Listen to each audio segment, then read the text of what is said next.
6 प्रश्नों में पूरी 18,000 श्लोक की यह श्रीमद् भागवत कथा हुई है महाराज नैमिषारण्य तीर्थ में। श्री सूत जी महाराज सौनक आदि ऋषियों को कहते हैं। परीक्षित जी ने प्रश्न किया, भला भगवान ने ऐसा दुर्व्यवहार राक्षसों के साथ में क्यों किया? हे प्रभु, हे गुरुवर, बताइए, भगवान भी क्या पक्षपाती हैं? क्या भगवान भी पक्षपाती हैं? सुखदेव भगवान ने कहा, राजन आप ये कैसी बात करते हैं? बोले हाँ, भगवान हमेशा असुरों को ही मारते रहते हैं, राक्षसों को ही हमने देखा मारते रहते हैं। ऐसा क्यों करते हैं? तब आदरणीय श्री सुखदेव जी महाराज कहते हैं, राजन, ये यथा मां प्रवदन्ते तस्थैथैव भजामहम्। सप्तम स्कंध में ये कथा आती है। श्री सुखदेव जी महाराज कहते हैं, राजन, क्या तुमने कभी प्रहलाद का नाम सुना है? क्या प्रहलाद का नाम सुना? वो कौन थे? दैत्य तो थे, वो भी तो असुर थे, हिरण्यकश्यप के पुत्र थे। तस्मातं केनो मुपप्यतां मनः कृष्णे निवेशय। जब भगवान ने हिरण्याक्ष का वध किया था, वही हिरण्याक्ष हमने आपको ये कथा श्रवण कराई है, जिसने पृथ्वी का हरण करके पाताल में जो ले गया, जिसका वध भगवान ने बाराह बन करके किया था, वही हिरण्याक्ष हिरण्यकश्यपु का भाई था। 2 भाई हुए थे, हिरण्यकश्यपु और हिरण्याक्ष। ये जय विजय थे भगवान के द्वारपाल। तो जो हिरण्यकश्यपु था, जब उसने सुना कि नारायण ने मेरे भाई को मारा है, तो भगवान विष्णु से उसने दुश्मनी कर ली, द्रोहिता, और ब्रह्मा जी की तपस्या करने चला गया। महाराज बड़ी विचित्र तपस्या किया उसने, 10 लाख वर्ष तपस्या करता रहा। ब्रह्मा जी का जब ब्रह्मलोक हिलने लगा, ब्रह्मा जी आए। ब्रह्मा जी ने कहा, मांगो, बस क्या चाहिए? ब्रह्मा जी कहने लगे, मांगो। हिरण्यकश्यपु ने कहा, मुझे अमर कर दो, मुझे अमर कर दो। ब्रह्मा जी ने कहा, भैया अमर तो हम नहीं है, तो तुम्हें कहां से कर दें? अमर तो हम भी नहीं है।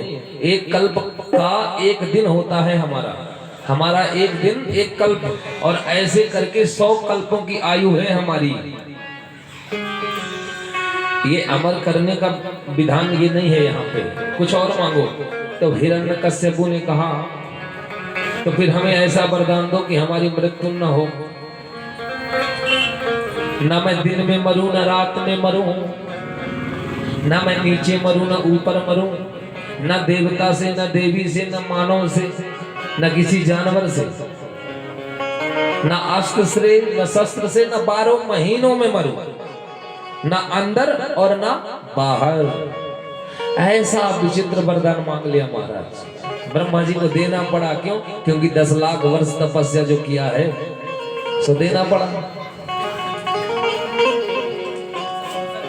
ब्रह्मा जी भी ऐसे विचित्र वरदान दे देते थे। एक कलियुगी भक्त था, 15 दिन तपस्या किया।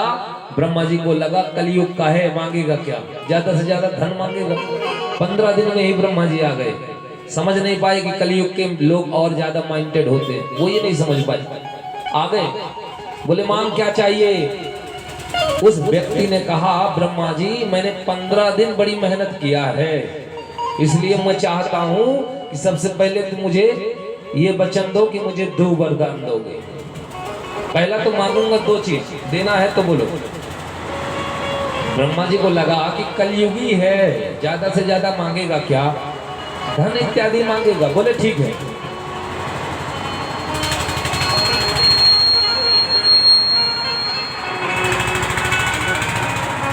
भैया ये ट्रैक्टर बाद में चला लेना, थोड़ा सा बंद करवाओ इसे। बोलो भक्त वत्सल भगवान की जय। हुआ क्या? उस व्यक्ति ने कहा, ब्रह्मा जी, यदि देना है तो हमें तो पहले तो ये वचन दो कि 2 वरदान दोगे। बोले ठीक है चल मांगो। बोले पहला वरदान चाहता हूँ मेरा बंगला बन जाए, एक गाड़ी आ जाए। ब्रह्मा जी ने कहा मैं जानता था यही मांगेगा। बोले दिया। बोले दूसरा मांग ले, जल्दी से छुट्टी कर। दूसरे वरदान में कहता है ब्रह्मा जी जब चाहूं तो बुलाकर 2 वरदान और मांग लो, जब चाहूं तो 2 वरदान बुला करके मांग लो। ब्रह्मा जी ने कहा ये कैसी बात है? बोले हाँ यही बात है। वचन दिया है, बढ़िया सुंदर बंगला बन गया, एक कार आ गई। एक दिन बंगले में रात्रि शयन कर रहा था, अचानक जल वर्षा हुई और उसके बंगले का कलर छूट गया।